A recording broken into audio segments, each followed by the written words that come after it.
बोला बोला शंकर भगवान की जय।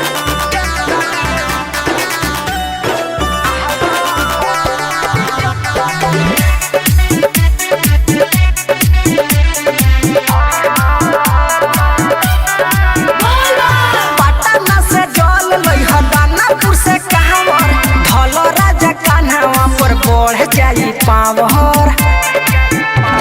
मुजफ्फरपुर से कपड़ा लिहो गेरुआ चित कहावर पेन्ह राजा देहिया पर खुली बड़ सावर।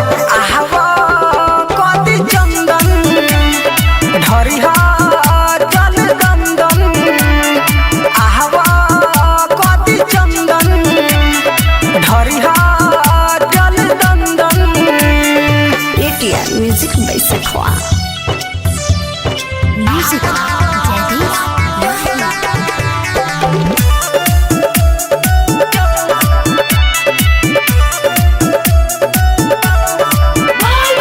सुल्तानगंज के गंगा नदी में ए राजा डुबकी लगा ली हा। भूल चूक सब माफ हो जाई ए राजा पुण्य कमा ली हा। सुल्तानगंज के गंगा नदी में ए राजा डुबकी लगा ली हा।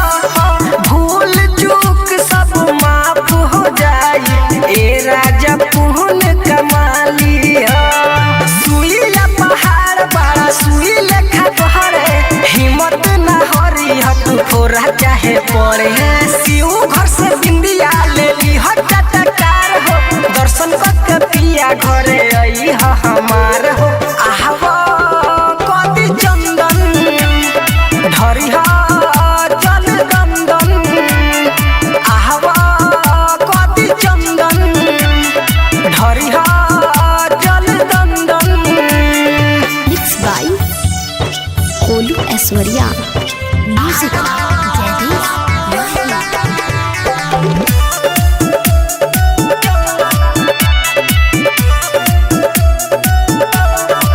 अरे राज में पेड़ पर शादी बाबा के लगे लोग धरे ला ला।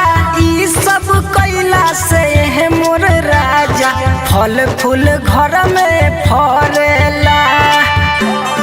हाँ हाँ अरे राज में पेड़ पर शादी बाबा के लगे लोग धरे ला ला।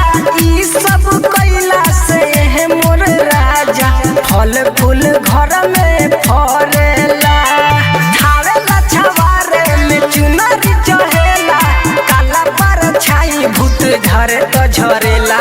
गोलू ऐश्वर्या सुनो हो किस मोहन नैहर में बात सारा सुन ले बानी हम।